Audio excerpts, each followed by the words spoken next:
But just like that idea of you're playing as this small character in the setting of the house. Whatever reason, I've always thought that idea is super, super cool. And it was like one of those things where it's like you think there was a chance that after years of thinking about the game on and off, it was not going to live up to the hype that I had in my head, but it definitely did. This is why you should play Chibi Robo.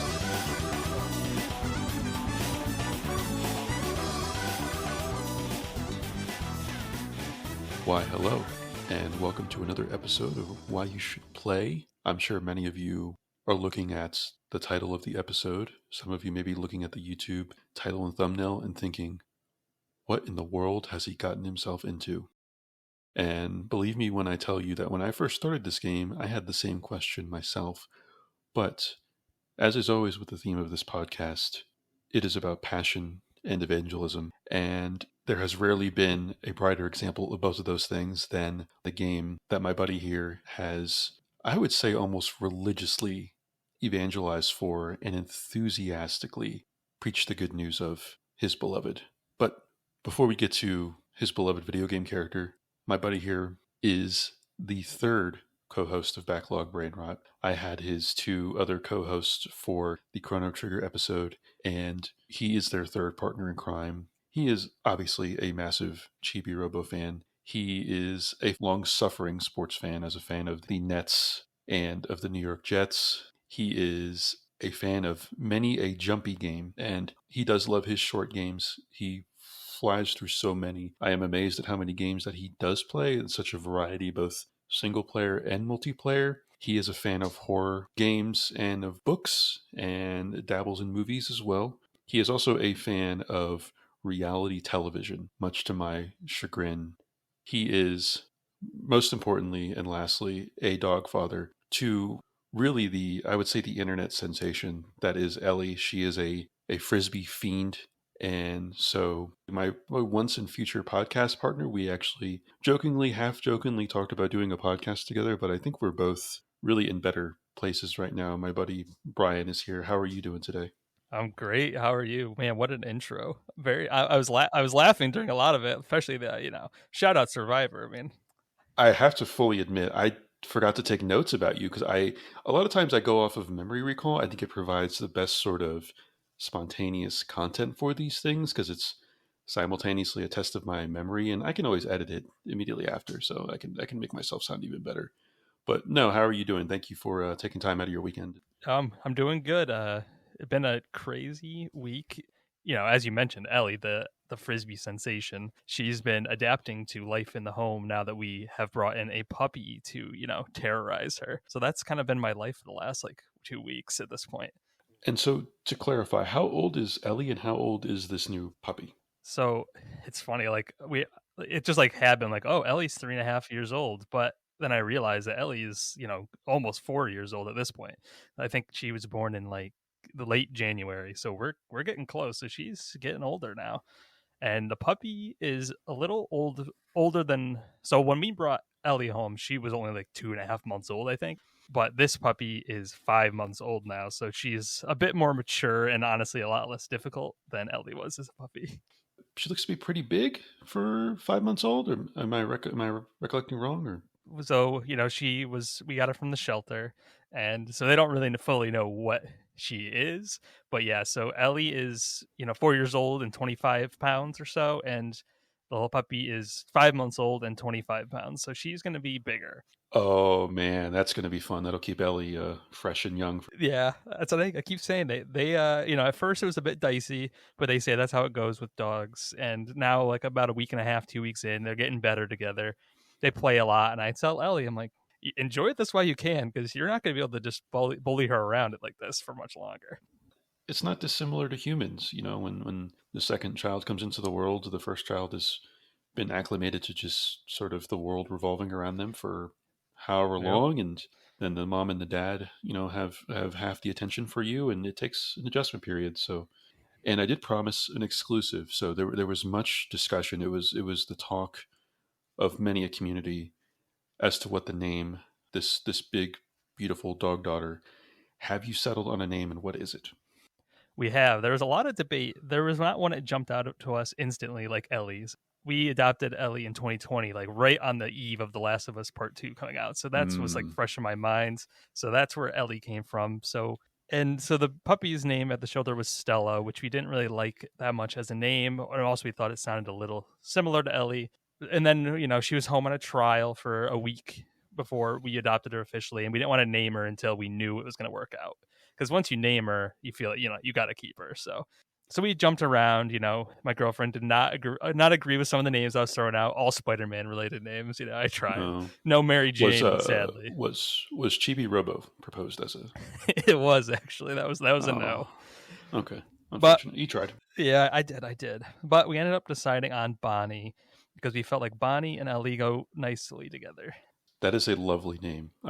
Thanks. I am so happy. That's a great name for a girl dog. I think a Bonnie eventually bullying an Ellie around eventually sounds about right. I think. Yeah, and that's also like kind of like when they get into hijinks. It's almost like a Bonnie and Clyde sort of situation, so it really works on all sorts of levels. They'll be Bonnie and Clyde robbing frisbees instead of banks, right? So Yep. have you gone out for a frisbee session with both of them yet? How has the dynamic been? Not yet. We've been just taking them out to my parents' backyard. They have a fenced in backyard, and we just kind of let them loose and then let them rustle each other, and they just they go for it. They really go for it. Ellie likes it. Ellie, like I said, Ellie's winning now, but it's not going to last much longer. Well, yeah, she's getting her time in while she can. Yeah, It's any kind of, it's like a professional athlete. You kind of want to dominate when you're physically able to, and then when the yeah. time comes, you have to admit when you're over the hill. But no, that's great. I'm glad that you adopted. You're genuinely improving their lives, and obviously there, any pets, any furry friend is going to improve our lives on a day-to-day basis. So it's wonderful that you did that, and I love the name Bonnie, and I'm sure everyone is listening is very happy with that name too. Appreciate it. Yeah, it's wonderful. I was never a dog person really. I always liked dogs. Well, once we got Ellie, that's when I became like a dog person. Now I'm all about it. Awesome. Yeah, I suspect they have converted a Yep. skeptic.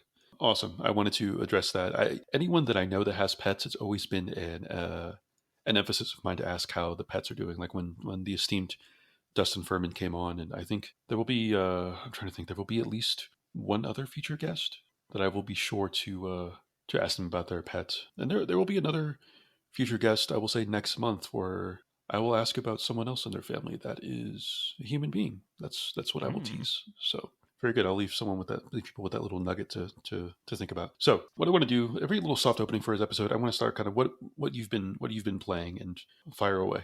So, I chose Chibi Robo, which shows how much I love random games that no one else really cares about. But it doesn't mean that that's all I play, because I just felt like last 2 weeks I haven't played a lot because of the puppy. So I just felt nothing. I haven't played a lot that I really care enough to shout out. But I have to just say, this was my year. Pikmin 4 early in the year, but then last month we got Spider-Man 2, Mario Wonder, and of course a new Sonic game, which I know everybody else is thrilled about. So I feel like those are like the big three I got to shout out. Yeah, Pikmin 4, I think I've played a little bit of the original Pikmin. That series, I would say it's fair to say it has some real-time strategy elements. Would Yes, you say? Is that fair to yeah, say? definitely. Yeah, and real-time strategy games, I have a love-hate relationship with them because I swear no other type of video game sucks away time quite like real-time strategy games. In Spider-Man 2, I was very impressed with it. I was very, very satisfied. A lot of people will say, "Oh, it's just more Spider-Man," and I'm like, you know what?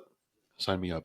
Exactly. And I know you are maybe the biggest Spider-Man fan that I know, and for it to do right by huge fans such as yourself, I know you had many a reaction to many moments in the game, which I played it before you, and I was like, oh, Parrot is going to know this, Parrot's going to know that.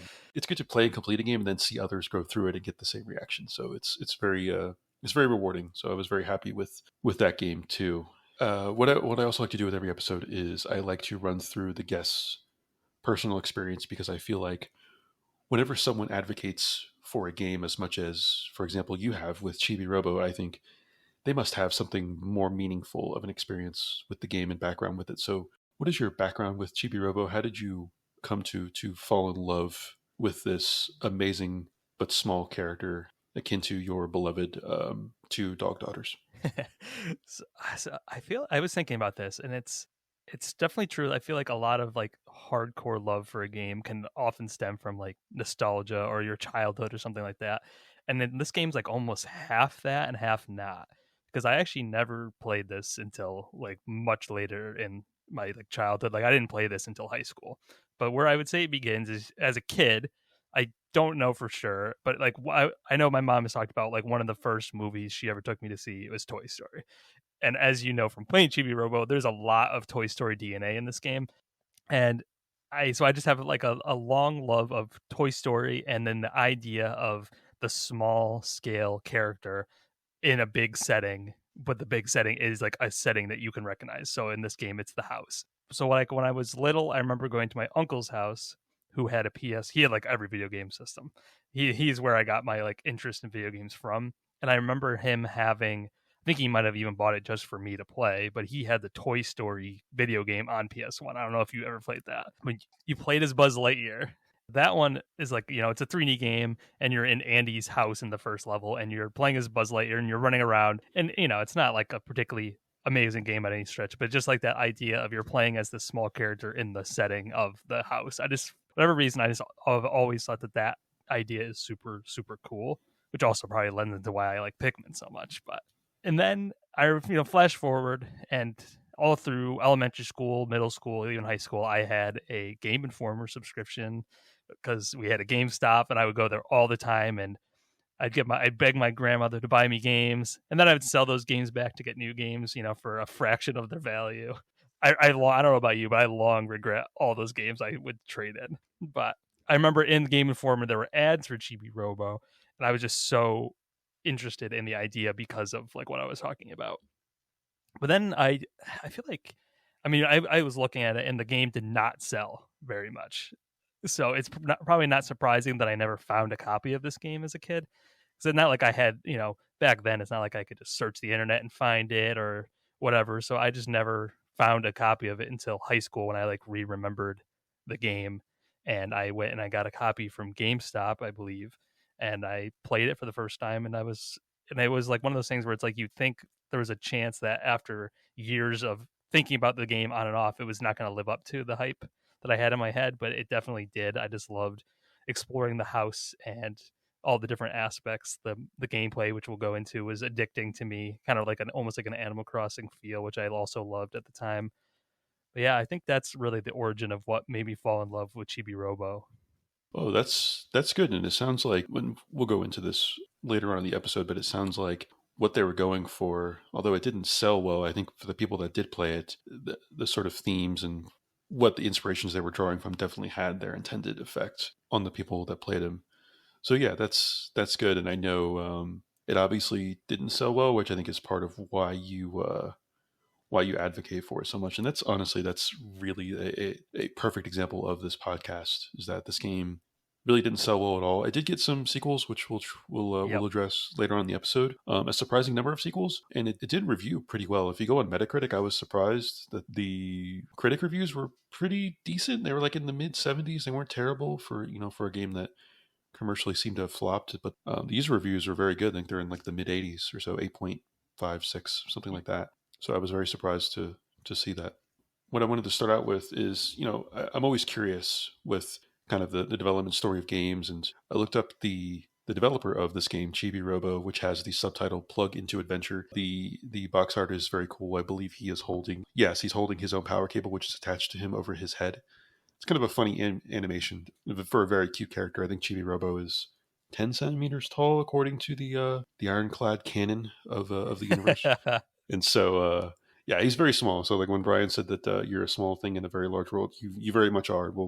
We'll expound more on that in a moment. But the developer of the game is a studio called Skip Limited. I believe they are Japanese. They were in Tokyo. They developed games from 2003 all the way up to 2015. They were pretty much a Nintendo exclusive developer via Bandai. So they partnered with Bandai Namco pretty frequently, and they developed games for various Nintendo platforms, including GameCube, obviously, with Chibi Robo, and then some GBA games for DS, Wii. They produced some games for the online stores for Wii and the DSi, and then they would go on to develop games for the DS, the Wii, and then a couple of Chibi Robo games during the last couple of years for the 3DS. So that's a little bit of a background on them. I believe they are defunct as of 2015. There is no more credits that I see for them, but it's just kind of one of those developers that made a lot of games that you don't necessarily hear about or know about. Were there any other games that you're of theirs that you're familiar with? No, it says that I don't know. Wikipedia is Wikipedia, but it says that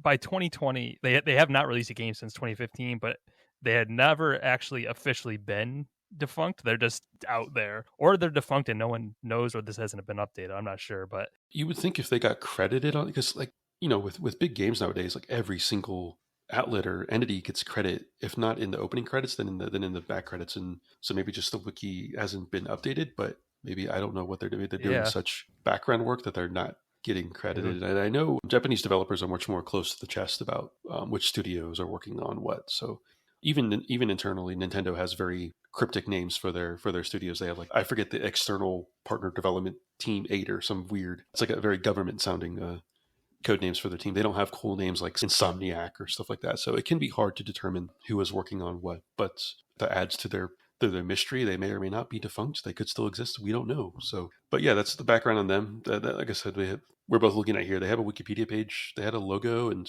they were founded in July 2000. So they've been around for just over 20 years. Their website, I believe, is archived. Yeah, their website doesn't even exist anymore. You can access it through the archive. So they're gone. I've like scrolling through the games. It's all like you kind of said. They're all just games that I've never heard of. Like I probably would have even known existed, except for the Chibi Robo sequels, which we can talk about later, and then Captain Rainbow. I have heard of on Wii. That's like kind of those like one of those random games you would discover like on a YouTube video. I just remember seeing clips of it back in the day.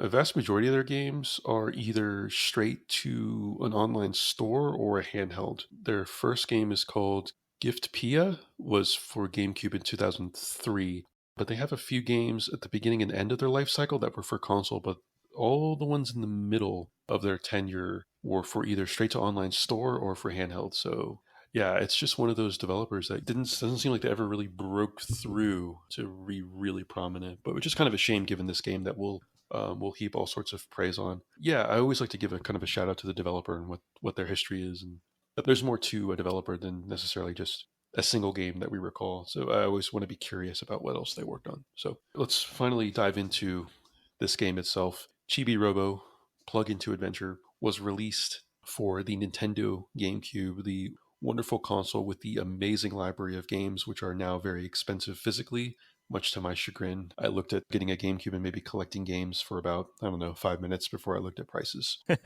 Do you own this game physically? Do you like still have a GameCube? And Yes, I do own this game awesome. physically, which is yeah, I never realized it was worth so much, which makes sense because like I said, it didn't sell super well. I unfortunately I don't have the full box with the art and everything on it. Like I have one of those. I'm sure you remember like buying used games at GameStop and they would just give you like their little crappy cases with the no art. But so that's what I have. So it wouldn't be as worth as much, but I do have the disc. Awesome. Yeah, and to reiterate, I mention this every episode when it applies. We are fully supportive of physical games here, without question. But I digress. Chibi Robo Plug Into Adventure was released for the Nintendo GameCube in Japan on June 23rd, 2005. It was then released in North America on February 8th, 2006, followed by the EU on May 26th, 2006. So, kind of a little bit of a staggered release across the geographical regions. And the basic premise of the game is that you are a small, like I said, I believe 10 centimeter robot named Chibi Robo. And your goal in life is to be a sort of task performer for a family and to help them do chores around the house, help with projects, be an assistant to them, kind of be on call for their various needs. And when you do perform various tasks, something as simple as like cleaning up a wrapper off the floor or something as major as like retrieving something for one of the family members in the house, you collect happy points. And their goal is for Chibi Robo is to collect enough happy points to be the number one ranked Chibi Robo. And so that's basically the gist and the premise of it. Without really going too deeply into the gameplay at this point, Brian, is there anything else that you wanted to kind of speak to very broadly about the premise and the setup? Yeah, I think you pretty much covered it. I think it's interesting because like you would think just from the art and like the way it's described that it plays probably similar to what you're imagining, just a little less jumping and stuff. But the plot is a lot more, I want to say in depth, but it's more in depth than you think it would be. Like the character, like it's like the family that is taking on this, that buys this Chibi Robo. You know, you have the dad who's struggling with his job, and the mom who's worrying about money, and the daughter who is like kind of trying to cope with all this family drama by thinking that she's a frog, which is just such a weird thing that is also really charming. So I just think it's interesting how the game is not quite as it seems. Like right from the get go, you can tell. They put so much more thought into where you would be going and what you will be doing and the characters that you'll interact with, is what I'll say. And we'll get more into the characters in a little bit. And the story just, honestly, it gets more and more interesting. Interesting is not a word that I thought I would say with this game when it comes to where the narrative and the story takes you. But yeah, you will run into so many more different characters than I suspected, than I ever thought would be in this game. I know when I was chatting with you privately, I was just more and more taken aback and surprised by where it went. So, and another kind of major aspect of the premise is that you have a companion with you. He's kind of your, He's like your manager almost. yeah, he's almost like your agent. He's like a conduit between you and the greater corporation. I forget the corporation's name that you're a product of. But yeah, the corporation is the one that doles out the happy points. It's very kind of dystopian almost, that you're basically you're a literal robot of this corporation meant to serve people all day and make them happy. But yeah, even television is the name of. Yeah, he's like this little floating television who talks, because like I guess the key thing is that Chibi Robo himself cannot talk. They just like pull up, like his head will open up and you can lift up, like there's times where you have to say yes or no and it's just like a check mark or a no sign, and it'll lift up and pop out of his head. So Telly's role in the game is that he's just like the conduit that explains what Chibi Robo wants or whatever. And he's also used for intense comic relief, I would say. There was one moment specifically that I was just guffawing. I was just cracking up laughing, and I think you know the moment that I'm referring to. It just kind of comes out of nowhere. I'm like, what in the world is going on? Yeah, it's very, very funny. That's another thing about this game, is that it is surprisingly funny with how absurd so much of it gets. And yeah, I don't really want to too much into it because we'll dive more into the story when we start talking about some of the characters that you'll run across. And when I say characters, I mean they are true characters. Capital C, bolded, italicized. They get pretty wild. So the gameplay is probably what impressed me the most about this game, is that this game is, I don't know if I want to call, I guess I could almost call it like it's like a 3D sort of Metroidvania puzzle sandbox game. If I want to sort of sum it up in a few words, you basically gain different abilities and items and tools of when you start progressing through the game that allow you to navigate to other areas of the house, different parts of rooms within the house based on abilities, like I said, abilities and tools that you get. And it does get very rewarding when you kind of look up at some areas and you're like, oh, I want to go there because I see like a collectible or I see maybe like a tool I can pick up. And then when you're able to do it, it's very rewarding, similar to, you know, a Metroidvania or a puzzle game when you see an area that you're not able to access, but you know you'll be able to in the future. And there is, like you mentioned, there is some jumping. It's not really a jumpy game, but you're able to minimally jump. A lot of it is contextual based. There is a slight little loading bar when you want to climb up somewhere. A major aspect of the gameplay that really drives a lot of your traversal is what I kind of call your dual stamina slash health bar. So it's basically your Chibi Robo's battery, which you're able to upgrade throughout the course of the game. When you accumulate more happy points, they establish different thresholds. And so when you eclipse a threshold, the company increases your battery expansion. So when you increase your battery expansion, you get more tools. You're able to use those tools to progress to other areas and have enough stamina to be able to get to these other areas of these rooms. So, Brian, what were other aspects of the gameplay that you wanted to touch upon? Yeah, I think that sort of gameplay loop like really gets me, where you can see all these things that you want to get to, and you have like a mental checklist in your mind, like, oh, I see a tool up there I want to get, or I see this I want to get to, but I can't yet because my battery isn't good.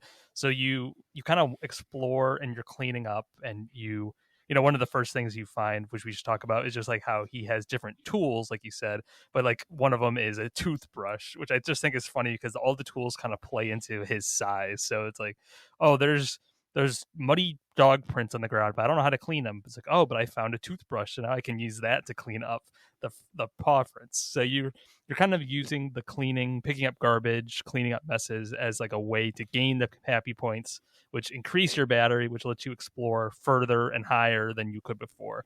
And then you're slowly getting the things that you were able to see earlier and finding new things to like remember in the back of your mind.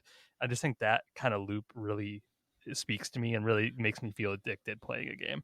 It really does. And you mentioned it too with the simple act of like getting the toothbrush. You get it. I think it's like one of the first tools that you get. It's the Yeah. most basic tool. You basically just use it to wipe pretty much anything off the floor, footprints, paw prints, etc. And a couple of other things that while you were talking that I thought of is one is that part of the little micro rewards in this game is that there is a sound, a distinct sound for every single Yes. thing that you do. When you wipe up something off the floor, there is a little chime that continues playing while you rub the toothbrush. Different surfaces that you walk upon produce different noises. When you're climbing, that's a different noise. Every single thing that you do has a specific sort of little dopamine reward within it, and it's very, very addicting. It adds so much to the atmosphere and the charm of the game, and it's never really, I would say it never gets really overbearing because based on the different things that you do, the musical cues change so frequently in the game that the word I think of it is it constantly tickles you and like a tickles your brain and your honestly your heart and your soul. There's so much soul in this game, despite some gameplay caveats that I have, which we'll talk about near the end of the episode. But did you want to? Were there any specific sounds during the gameplay that really stick out to you? I just think like like as soon as you talk, I had a note on this too. I just think it's so cool how no matter what you do has a unique sound. And just think about how much like effort and time and thought that had to go into doing something like that. I think like the sound of picking up and putting down the plug is something that you hear so often because when you pick up your plug, you can run a little faster. So you're kind of doing it a lot, or you're picking up your plug because I don't know if we mentioned it, but you're like you said, your battery is your health and your stamina. And at the beginning of the game, it's pretty low, so you have to charge a lot. So you have to pick up your plug and charge at the different outlets throughout the house. So you're kind of managing.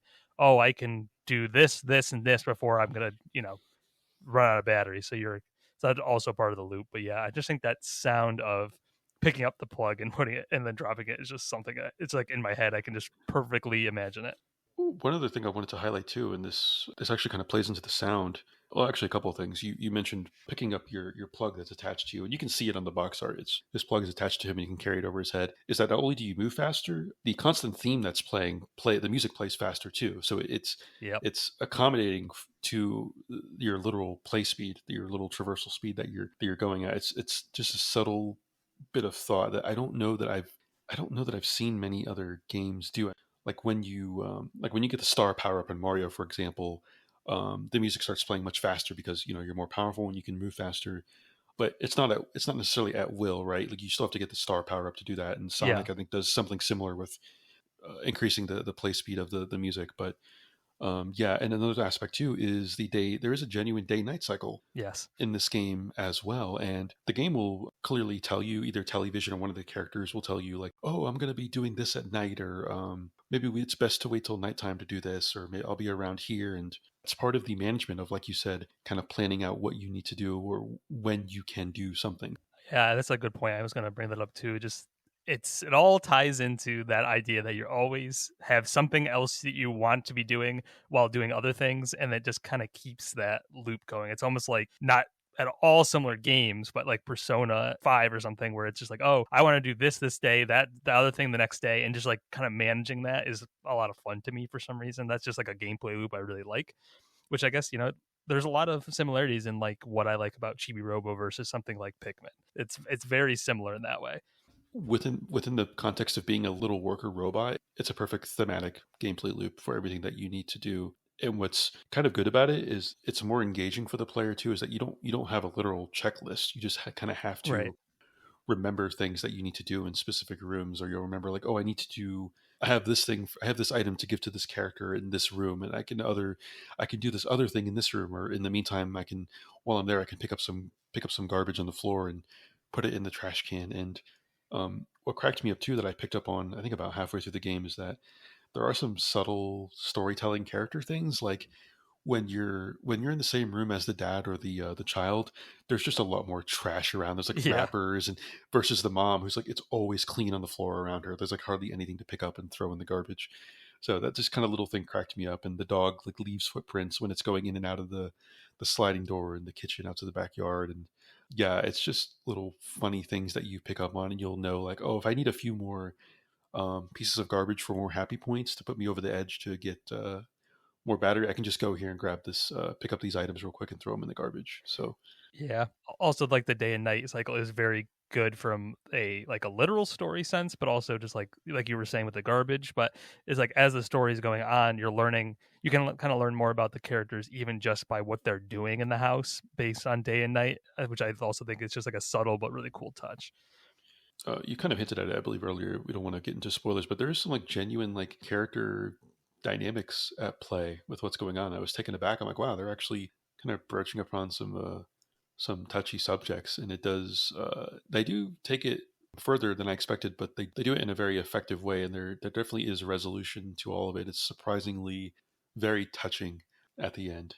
Was there anything else kind of about the gameplay? What were I guess we can talk about some of the tools. There's nothing really that well. Like there's like one thing that's kind of spoiler that I could think. But was there anything with the gameplay that you wanted to highlight and really point out and emphasize? I think it's just cool the feeling of being in this being the small little robot in the big setting, like I said, and then just like looking around and being like, okay, I want to get up there. How can I do that? Oh, I'm in the kitchen, so I'm gonna climb up the handles of the drawers. Or oh, I'm in the living room, so I'm gonna climb up on this box, jump onto the chair, use your little hover glider. You get like a little propeller like very early in the game, and you can hover, so you can hover like a short little distances. So like, okay, I can jump the gap between the chair to the table to the other table to the couch. It's like, okay, so I think that is just also like the exploration in the game is very fun, just trying to like think about like how can I do this despite the fact that I'm 10 centimeters high, tall or whatever. You're 10 centimeters tall, and you're honestly not very mobile. Like I said, a lot of your traversal is going to be contextual based. Like you have to sort of walk up to a ledge and keep holding down the forward button to it generates a quick little loading bar, and then it's basically you jumping onto a ledge or climbing onto something as an animation. It's not necessarily a free jump. So it is very structured in that sense, but it's all within the context of the design of the game. It's designed to like, okay, if you have the stamina, you can perform its jump. It's not necessarily a sort of twitch movement. You don't need to be like a skilled platforming gamer to play this game, which I definitely appreciated. Maybe which turned some people off, but I was still overall very, very pleasantly surprised with the overall macro design of the game, if you will, and how it all really fit together so well and became more and more and more rewarding, both in gameplay and story with the characters that you interact with. And so, with the characters, we mentioned Chibi Robo, we mentioned Television. So, yeah, we have Chibi Robo, we have Television, and another core aspect of the characters is this family, the Sandersons. The mom is named Helen, the dad is named George, and the daughter is named Jenny. Yes. So that is the main core cast of characters. And the broad setup, I'll let you expound upon some of the other characters of your favorites. I'll give the kind of the boring background premise is that the father, George, is unemployed and he has a love of this toy, this kind of, you mentioned Toy Story earlier. It's kind of a Buzz Lightyear knockoff called Drake Redcrest. He's like basically a space ranger. He likes to flex and to patrol and be like a bastion of truth and justice. So he's kind of like a Superman meets a Buzz Lightyear. And the dad, George, just loves collecting all the toys of him and merchandise and memorabilia. And the mother is just kind of sick and tired of him being unemployed and just being interested in toys and this sort of comic book character. And then the daughter just kind of feels somewhat neglected. She's usually just kind of off by herself on the floor coloring, and she gets so bored that she gets lost into her imagination to where she thinks that she is a frog, down to dressing up in a frog costume and saying ribbit when you interact with her. So that is the kind of core cast of characters that you'll interact with to further drive the main plot and story. And Brian, I'll let you take it away from here. Anything on the main cast that you wanted to point out and highlight, and then I'll let you take it away with some of your favorite minor characters. Also, we got to add Tao the dog, also major Yes, character, yes, of very course, very the dog. important Duh. part of the family. Of all days and episodes to forget about the dog. Yes, yes, the dog. Yeah, I wish you interacted with him a little bit more, to be honest with. Besides just cleaning up his, but yeah, go ahead. Yeah, I think you summed it up very nicely because we don't want to go into spoilers, but I just think it's interesting how the characters do develop. A plot develops. You learn a lot more about their backstories, their lives, and I just think that's very well done and definitely not something you would expect going in. I want to shout out one funny thing. I always think it's there's a lot of different cutscenes in the game where you're interacting with the family, or whether just one on one or as a group, or in pairs. And the dad does a thing that I just wrote down that I just thought was so funny, where he gets so excited and the camera just like shoots up to the ceiling, and he like leans back and just is like yelling his excitement into the sky. I'm sure you know what I'm talking about. He's like, Yes, yeah. "Oh wow!" That's like he's really funny. I don't know if I would call it like a kind of an anime effect, but it's definitely the way they use the camera angle, and they sort of it's a straight above angle, and they zoom out. So it's like the camera is following um, his like booming voice as he's very. It's like you're following his sound waves as he's loudly exclaiming his excitement. Yeah, I think all four of them have like really funny moments. They're all like great. I definitely felt very bad for the Jenny character. I think she's a charming, cute little girl, and it's definitely like a kind of as you mentioned before, it's a deep subject to tackle in a game like this. Yeah, I say that. I would. It's really qualifies as neglect a lot of the times because the game. I mean, it's not really a spoiler. The first kind of major event that you start with is her birthday. I think she's like what I don't know if they say how old she is, 7, 6, 7. Yeah, it's literally her birthday. Like there's a birthday cake and everything, and you're like, oh, this is such a happy family. They're celebrating her birthday with the cake, and then as the course of the game goes along, you're like, there's more going on here. But what's great about the interweaving of the gameplay and story is that the more abilities that Chibi Robo gains, you genuinely improve their lives in many profound ways, not just cleaning up little candy wrappers or whatever. Like you're genuinely helping to reconnect them as family members. So I found it, like I said, I found it quite charming and quite touching. But yeah, go ahead and talk about some of the supporting characters. I don't think there's anything really that spoiler with the supporting characters. Just some of your favorite ones because there's just so many nutty characters in this game. Yeah, so that's where the Toy Story element comes in. Like as we said, we nothing we've talked about really has screamed Toy Story because we've kind of not mentioned too much the fact that in this house, when the humans aren't in the room, so mostly at night, but there's definitely some in the day, like the toys are alive and they all talk to you and they're all their own characters. And I think that is one of the things I really think is cool about this game is obviously that concept, but it kind of like blends the idea of the main story of the Sandersons, but then like a lot of these other toys have fully fleshed out side stories with like different tasks and things to do. And then they feel like they could be side stories, but they also kind of intertwine with the main plot so much that I don't know about you, but I found it a little hard to even know what was side missions and what was main plot, which I think like kind of was a strength, not a negative.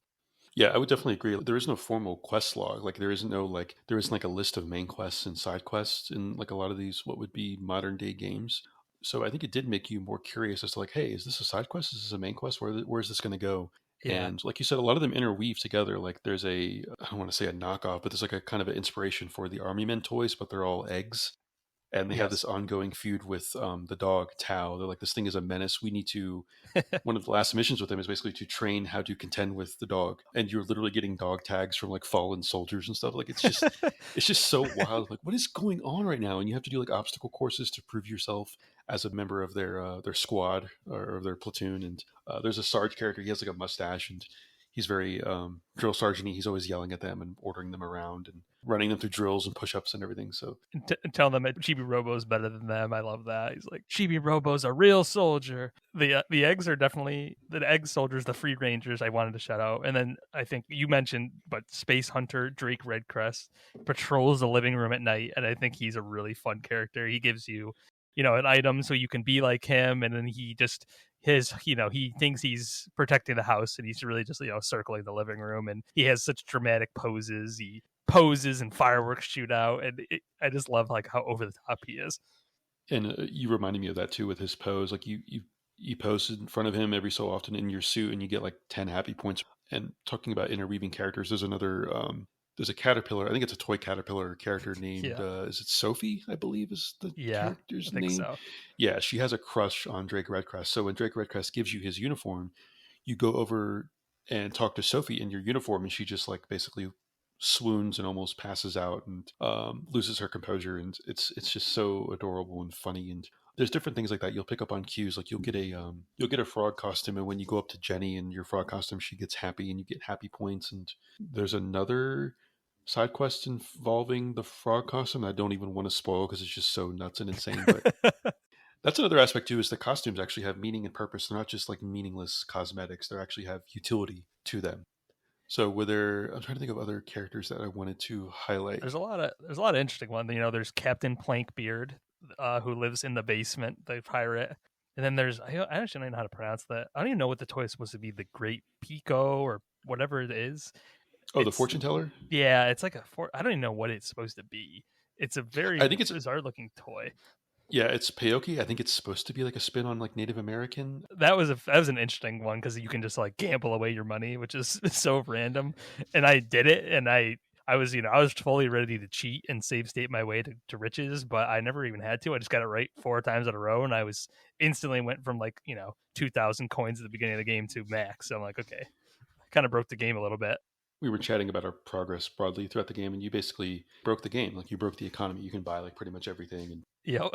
and that's part of it too. You unlock items, but you also have to buy some items too with the economy. Like you buy traversal enhancers like bridges and giant ladders to get up. So yeah, you can definitely expedite your progress in the game by breaking it with this fortune teller gambling, which you dabble in gambling too. So Yeah, that's that's I was trained. I was trained. I was ready for it. It breaks the game. It also does it because you really don't need very much money in this game to buy all the things. Like, there's never really a point where you're struggling. I feel like. No, it's the economy isn't very robust. It's very, very limited, and even when you buy everything in a classification in the menu, it like grays it out and locks it off. So there's literally a point where you'll just have a bunch of money that you cannot even use. So one thing that did surprise me, this kind of combines the gameplay and the story and characters, is that there is so much in this game. There's so many. Like I was going through the list of side characters, and there were like two or three that I didn't even interact with or meet. And I know you mentioned when you replayed it that there was so much that you missed throughout your quick replay that was genuinely surprised me because you like I said, you look at this box art, you look at this, oh, it's a Toy Story knockoff game. It's like, no, there is so much in this world and there's so much going on with every room. And I think that was a good call with having a relatively limited number of rooms. I think there's 6 total off the top of my head. The living room, the backyard, the kitchen, the foyer, the basement, and then the 2 bedrooms. So 7 rooms, but one of them's like a staircase basically. But yeah, so 7 rooms, and each room, yeah, it has its own things going on in it, which is fun. And yeah, no, there's a lot of other like toy characters. There's the teddy bear, there's a princess, there's the frog you mentioned. There's like a Lego, and there's just like a lot of different ones. I could definitely see like some of them you might not even come across. It's a credit to the overall design that each room kind of has its own story and its own little ecosystem that you explore, and it's all very rewarding. Like the Captain Plankbeard thing is very rewarding. That's one of many aspects that pleasantly surprised me about this game. Why I was so happy that I played through it and beat it, and I think it will. I'm trying to think of what my playtime was, roughly 15-ish hours. I think if you kind of want to do a mix of mainlining and like being comprehensive, kind of a midway point is about 15 hours throughout the game. I think if you want to mainline, it'll be like 11, 12 hours. Yeah, so like I did, I know I mainlined, but I did like a lot of the side quests, and it took me like 10. But I also had played it before, so it's kind of like I think on your first try, like your first playthrough, yeah, like feel like the 10, 15 is probably what you're looking at. So yeah, were there any other? I'm trying to think of any other characters that we wanted to highlight. I think we ran through a lot of them without spoiling. Yeah, there's a couple other characters that I would love to shout out, but I feel like they're maybe more in the spoiler territory, so we can just save that for when people hopefully play. I think we provided people with enough entertainment, enough entertaining setup so that where they'll want to be more curious about what's going on. But yeah, definitely when you unlock a new room, there's definitely a lot to explore within that room. So don't feel like you need to just try to mainline the main story and just stick with the family. There is so much other goodness going on. So, were there any other aspects that you have down in your notes about the game that you wanted to really highlight or shout out? I just want the one small thing we didn't talk about was the weird, totally out there Chibi Robo doors that are in the house. They're like almost like a collectible. Like there's these little doors that look like Chibi Robo's head, and you use your plug and expend some of your energy to open them. and then you go in the room and it's just like this weird, trippy, like Twilight Zoney music almost, and just like eyeballs floating everywhere, and then there's just money you pick up, and then you just leave, and then it's never explained what in the world is happening or why, but it's so bizarre. And what's funny too is you can go back into them and still expend energy, but there's nothing else in there. There's no like further rewards. It's like it was a mechanic that they tested out and just left in the game and didn't further explore it. It's very bizarre. And you do get a decent amount of money. Like I think you can get like as much as a few hundred.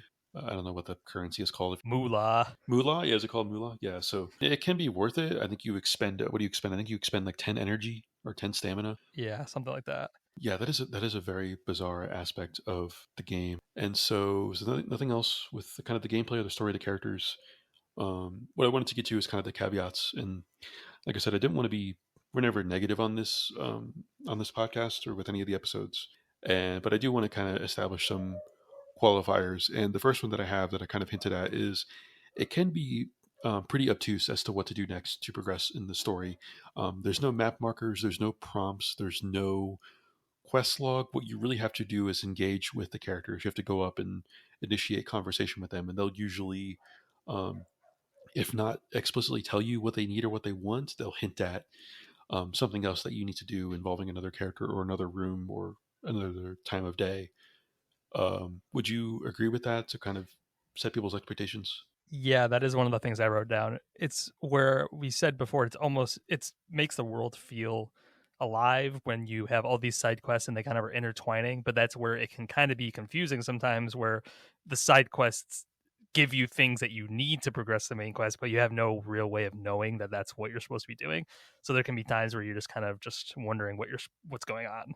One common refrain that I always had in my head is when in doubt, just go up and interact with a character. They'll usually be able to at least nudge you in the right direction. They'll say like, "Hey, I need this item." It'll prompt you like when you have the item. It'll be a distinctly different prompt, like, "Oh, you have the item for me," and you click yes and give it to them. And there are some times when a cinematic will automatically trigger when you enter a room, and sometimes you'll need to engage with the character in order to play the cinematic. So it can be kind of unclear at times. It can be a little bit frustrating. That's what took me aback a little bit. Like I said, I was like, oh, it's this kind of children's Toy Story game, but no, you have to kind of be aware with what's going on with the state of every character in the room that they're in and the time of day. And so, yeah, it definitely keeps you on your toes. It can be pretty sneaky. Another caveat that I have is that kind of moment to moment traversal can be a little bit awkward due to its overwhelming majority of it is contextual. You basically, there is no climb button. I don't think you basically go up to a ledge or a ladder and you basically keep holding down the forward button and it basically launches an animation to where you climb up on the ledge or you get up on the ladder and then you can progress forward. So it's not really, I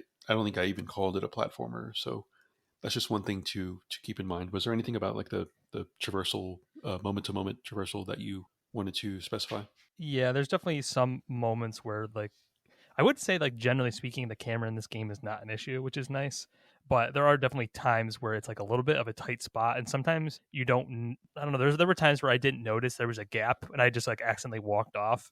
Even though like you have to hold forward, which is nice, like to actually drop off something. Like it stopped you from doing it, but if you're just kind of walking, like kind of thinking about something else, all of a sudden you might fall off something. There were definitely times that happened, and then obviously like it's really cool to be like, oh man, I'm tiny and I have to conquer the stairs. Like it's really kind of rewarding and cool like the first few times, but at certain points like, okay, I've had to go up these stairs so many times it's a little annoying. In the spirit of that Metroidvania aspect that I shouted out, when you get a shortcut, like when you unlock these little portals, like for example, you'll get a portal to go from the bottom of the stairs to the top. It is like conquering a boss battle. Like I pointed out in a Metroidvania, when you Yep. get a shortcut, it is like a huge achievement. Or when you get a shortcut to get into a room, or something as simple as like a string that you can climb up to get up to a higher ledge instead of having to move a ladder or something. It is very very rewarding for sure. And like you said, it's very hard to fall in the game. There is a literal like kind of warning animation. The sort of animation loading bar becomes red, and Chibi Robo kind of staggers for a second, basically like, "Hey, you're gonna fall, you're gonna fall." And you can technically fall in the game, but every time you do fall, there is a pretty sizable warning before you do. And yeah, there is the propeller, so you can soft land. There is fall damage too in the game, Yep. so it is. I think it is based upon the distance that you fall, but the propeller softens your landing to where you don't take damage, but you do expend a lot of energy by using the propeller. So it is pretty consistent, like in that way with the physics. So, and this is just broadly speaking. I don't know if it's the Metroidvania or the sandbox stuff. If you do get kind of lost or stuck, there can be lots of repetition with having to return to same areas. And early on in the game, when you don't have any shortcuts, you don't have a lot of stamina. It can feel like it does get tedious, but like I said, if you sort of refocus your efforts on interacting with characters, I think you'll find that you progress in the game. But there were a couple of spots to where I did feel kind of stuck and lost and felt like I was going around in circles and not really progressing much in the story or the characters. So definitely keep that in mind. Would you have any other recommendations? We've kind of mentioned it a few times as beyond just interacting with the characters that helped you progress in the game. I would say use your chibi vision a lot. You can go into first person mode and it highlights things in the room that are important. So, just keep it in the back of your mind because there might be a point where, like, oh, I wish I had this. And then all of a sudden it's like, oh, yeah, I remember a few hours ago I was playing and I saw that. And now I actually have the battery to get it or something like that. So I think that is like an underrated part of the game is making sure to use that. That's something I really forgot about. I regrettably didn't use it that often. It can be the controls on that can be a little bit stiff, but it is like it's basically like a scanner vision. It's very manual, so you have to. It's basically like a zoom in camera, and you have to manually move it around, and it won't permanently tag things, but it will label them when you have the vision Yeah. hovered over them, and that definitely helped me in a couple of spots for sure. So this is a minor thing. I thought you would probably acknowledge this too. Is that you can't, as far as I know, you can't fast forward cutscenes, and like Yes. you can't fast forward the text VO either. I was like, oh my god, come on, come on, come on. Yep. That is definitely something I noticed. There's no VO, so like the double combo of that, like not being able to fast forward and like the VO, it's the VO is like that. I call it the peanuts thing, where it's all a bunch of murmurs, like murmur, murmur, murmur, murmur, murmur, with all the characters, and some of them are funny, like the Captain Plankbeard sort of murmuring VO is pretty funny. But it can get a little bit grating at times, given that you can't fast forward through it. Yep, that is I 100% agree with that. I mean, you know how I play games, and that was definitely something that was like, oh my goodness, especially when I was doing that gambling thing. It's like, okay, it takes like 5 minutes to gamble each time. It's like, oh, okay, It does. talk faster, talk faster. Yeah, there was a few times where I thought I was going insane. I checked the controls menu like two or three times. I'm like, "Are you sure there's no like fast forward button?" I'm like, "Oh my god!" But yeah, that's one thing to keep in mind. But broadly speaking, the tone and the humor in the game helps carry a lot of those setbacks through to where it's still entertaining. And then the final caveat, and I don't think we've ever touched upon this with any of the episodes in this podcast, is the big E word, that is emulation. So I myself, like I said, in this podcast, pretty much everyone who's been on this podcast is a pretty staunch supporter of physical games when possible, when we can. There are exceptions like with GameCube when the games are very, very expensive, triple digits, in fact. And so what I will say about this game is there is the emulator for GameCube called Dolphin. It's very easy to use. It's very easy to play games on. I tell people I was able to figure it out, and I'm like almost a boomer. So pretty much anyone should be able to figure it out. And I will say, with the case of emulating Chibi Robo, the ROM for the game is right there on the archive.org site. It's not illegal. It's literally sitting right there. You don't have to illegally download it, and it's very easy. You just download the ROM, you open it from the Dolphin app, and the only thing is to just make sure you're mapping your buttons to what you want. I found it surprisingly easy. I believe this is the first game that I've ever really fully played through via emulation. And while it is never going to be my ideal or primary focus of gaming, the obvious sort of ethics of it aside, I just want to try to play things on a platform they were originally intended for or released on. That is an aspect that I did want to point out. You're pretty involved with emulation. I know you have a Steam Deck. In fact, that's where you replayed this game. Played well on deck. It obviously plays well emulation on PC. So Yeah, yeah, take it away with your broad thoughts about emulation, and then specifically with Chibi Robo. yeah, it's tough. I mean, I'm definitely not opposed to emulation. I love my Steam Deck, so that is how I play like all old games at this point. But I just wish that, and we can talk about it shortly as we talk about the sequels briefly. But I just wish that this game was more popular because this is just like a game where it's like I'm not sure how else you're gonna play it because the game is so expensive to buy physically, and they've never like there was a Wii port of this game, but only in Japan, and that is it. So it's like unless you're speaking Japanese, I mean that's probably not going to help you much either. So you're kind of just unfortunately it's like really your only option. And I don't see it getting ported anytime soon. Maybe one day a group of us will. we'll make a trip to Japan, and on the docket will be to acquire a copy of Chibi Robo for Wii, perhaps. Who knows? But yeah, that is one aspect.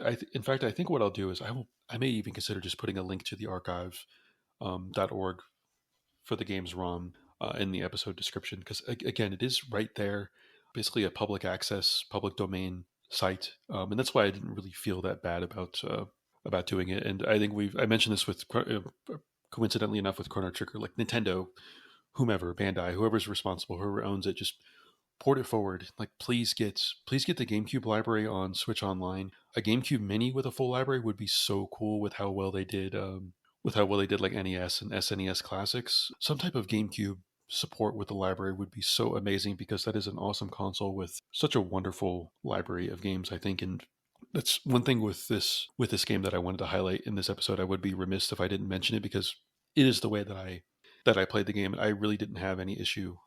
And even the button mapping, I wouldn't call it an issue, because it's just part of emulation and remapping the controls. So one of the final things that I wanted to touch on is there are future games in the series. This was the first one. I'll run through the list of games, and you can shout out the ones that you have experience with or have played or have an opinion on. So other Chibi Robo games was Chibi Robo Park Patrol was released in 2007 on the Nintendo DS. The one after that was called, I'm going to butcher this name, my goodness, Okairi Chibi Robo Happy Richie Osoji. That is like the most Japanese English hybrid video game name ever. That was released on 2009 for the Nintendo DS. Then there was, Brian just mentioned this, there was the remake of the original on Wii. Unfortunately, Japanese only, and no English option, was released on June 11th, 2009. And then the final two games in the series on 3DS were Chibi Robo Photo Finder in 2013, and then Chibi Robo Ziplash in 2015, again, both for the 3DS. And so, Brian, expound upon your experience with the sequels in the vaunted Chibi Robo empire. So I had Park Patrol like in high school after playing the original Chibi Robo, and I dabbled with it, and I didn't finish it until I actually played it again many years later, probably like 4 or 5 years ago. All the games you play is a different Chibi Robo, because Chibi Robo is just a robot. There's a lot of them, but it's a different in that it takes place like all outside, which is totally, as you know, totally different than the first game. And your goal is to revitalize a park. It still has a lot of the same elements with the toys, but they're like all like on Main Street. And then you go in, you buy flowers, you try to make your park very nice. It is definitely an interesting game. It is not as good as the first one. And it controls completely with touchscreen, which is probably a turnoff for some people. So is it more Animal Crossing? Like are you dealing with a little bit more with like agriculture, or like? Kinda, yeah. I mean, it still like plays the same as the first one does. Just a little more, like a little more advanced, but it does have more of like the we got to make this park nice kind of vibe. And then I've played the third one. Well, I'm not even going to try to say that you said it. It only came out in Japan, unfortunately, but there is a fan translation called Chibi Robo Clean Sweep, and that is honestly, I think, the best Chibi Robo game. I have to say, I love this first one, but going back to the first one after playing that third one on DS this year, like I played in like January, I think, it is the same thing, but just a lot more improved and deep, which is like, it's hard to recommend because you have to use a fan translation, and then it's a DS game, and it's touchscreen only, but it plays the same. It takes place in a house. You have to help the family. It's a nice little Easter egg is that the mom in Chibi Robo Clean Sweep is Jenny from the first game. So there's some ties to the first game. It's a true sequel, and it has the same gameplay loop, but there's more involved. I feel like one complaint I have about the first game is that like cleaning is required for money and stuff, but it doesn't really ultimately feel like at a certain point you don't really need to do it anymore. But like Clean Sweep has like whole mechanics where you like each room has cleaning percentages, and you want to try to keep them as close to 100 as you can. And introduces a vacuum. The sergeant, the egg army's back. So there's a lot of really good stuff about that game. So I would, if someone plays Chibi Robo 1 and wants more, that's the one I would say to play. And then Photo Finder and Ziplash I've not played. I know Ziplash is a 2D platformer, and it totally killed the series. So I've said, I one day I want to try it just to see, but I've heard very bad things about it. Yeah, Photo Finder, at least off the name, sounds like it would be a Pokemon Snap sort of knockoff. I am not sure, to be honest, I but want to dabble with it because I've heard it's actually a little more in depth than I thought it was, but it is just like a 3DS like AR camera game. So, still not quite what you want. it's so fascinating to run through all these games and find out more about them, given how little the original seems to have sold. Nintendo, I think they, for a lot of the flack that they get, they stick with franchises a lot. Like Metroid is a good example. The Metroid games don't necessarily sell that well as compared to a lot of their other franchises, but they stick with some of these. I mean, obviously their choice of projects of what franchises they stick with is has been a topic of much discussion, or what games they choose to revive or remake, and they've certainly been better about that. I mean, we're getting a Super Mario RPG remake around the time that this episode will release, and we're getting a Paper Mario Thousand Year Door remake. So who knows? We got a remake of Link's Awakening, like kind of a handheld exclusive Zelda. So who knows? I believe Nintendo. I don't know which account it was on Twitter, but they tweeted out a picture of Chibi Robo in flames many years ago, just They kind of out did. of the blue. And I was like, what are they doing? Like, what is going on?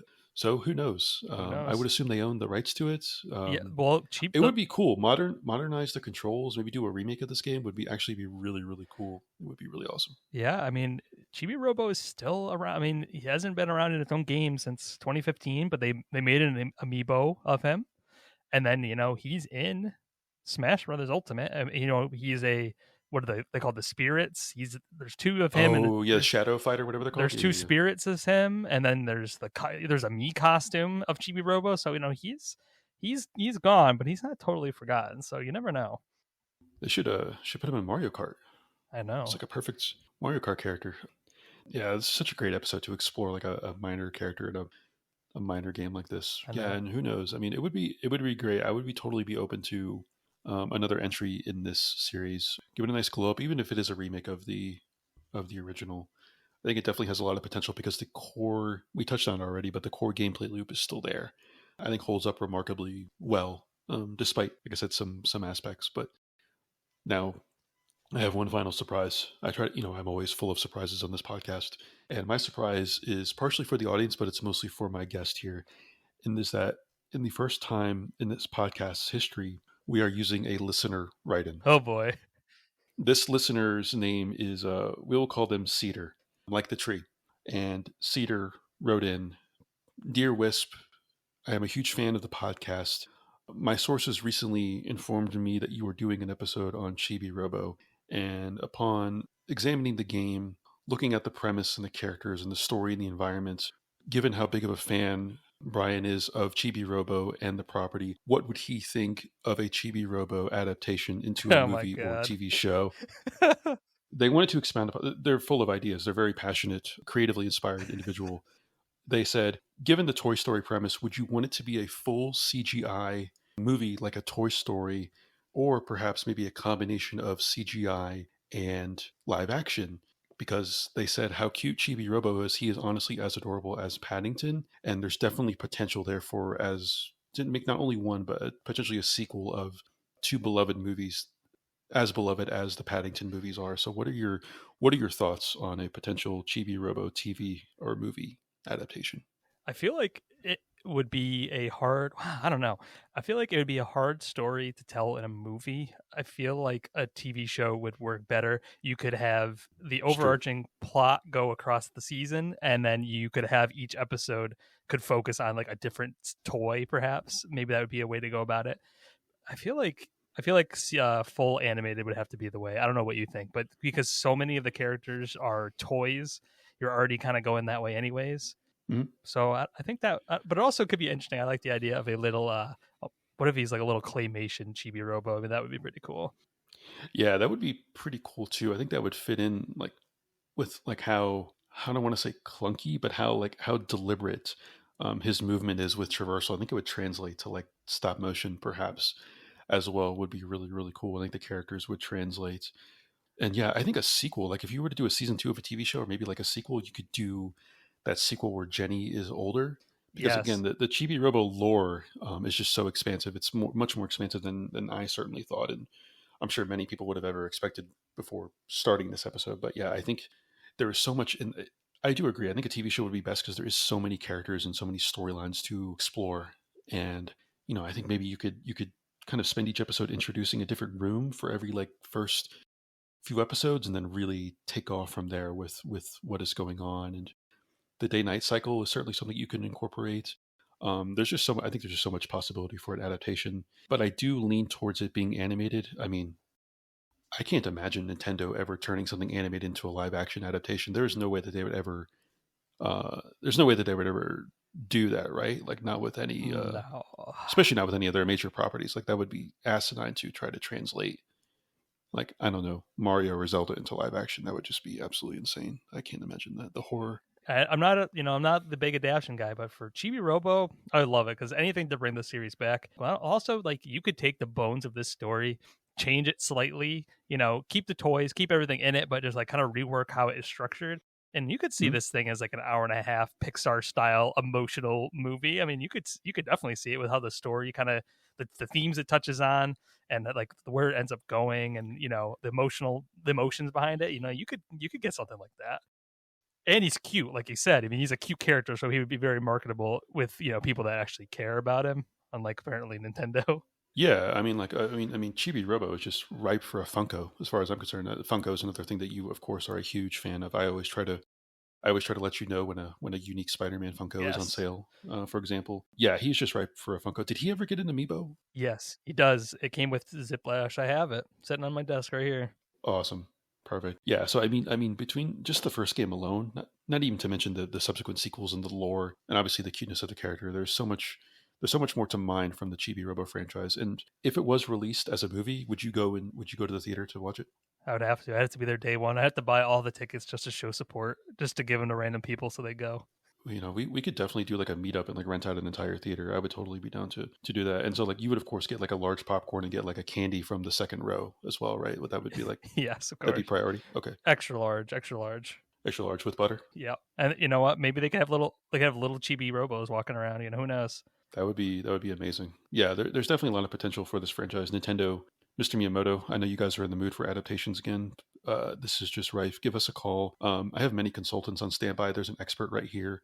Like I said, we had a passionate listener write in who couldn't wait to inquire and get the expert's opinion on the potential of this. So our lines are always open. The email address for the podcast is readily available. We could totally make it happen for sure. But yeah, thank you for providing your insight and expertise on Of that. Not course. just on the adaptation, but on the overall potential media empire that is Chibi Robo. And to wrap up, was there anything else that you wanted to shout out? No, I think non spoilers aside, I think we covered everything very thoroughly. I'm very happy with our discussion. I'm very glad that you ended up liking the game. I'm sure you went in with very confused feelings towards it. You probably didn't know exactly what it was going to be like. Maybe you were a little scared, but I'm glad you enjoyed it. I did. I went in pretty much completely blind. I didn't even watch like a trailer, any gameplay, nothing. I want to do that even more nowadays. It's so much more rewarding, whether it's a movie or a game or a TV show. And I try to listen to people. Like people want to call it shilling or whatever. Just enthusiastic evangelism. That's what this podcast is about. And this episode again is just proof is in the pudding for it. Like there is a reason why people such as yourself enthusiastically evangelize and promote something like this. And there's something to it. It taps into something beyond just pressing of a buttons. So no, this has been an absolute delight. We'll definitely try to do another episode in the future. I'll definitely try to be on the esteemed Backlog Brain Rot podcast. Not for any reality TV episode, definitely, but maybe another special episode again. I think Yes. maybe a Mario Wonder special episode. I got to get back to that game too. Life's been crazy for me as well, but yeah, Yeah. we'll definitely plan something else. And thank you so much for coming on. Thank you to everyone for listening. And as always, we will see you next time. Goodbye.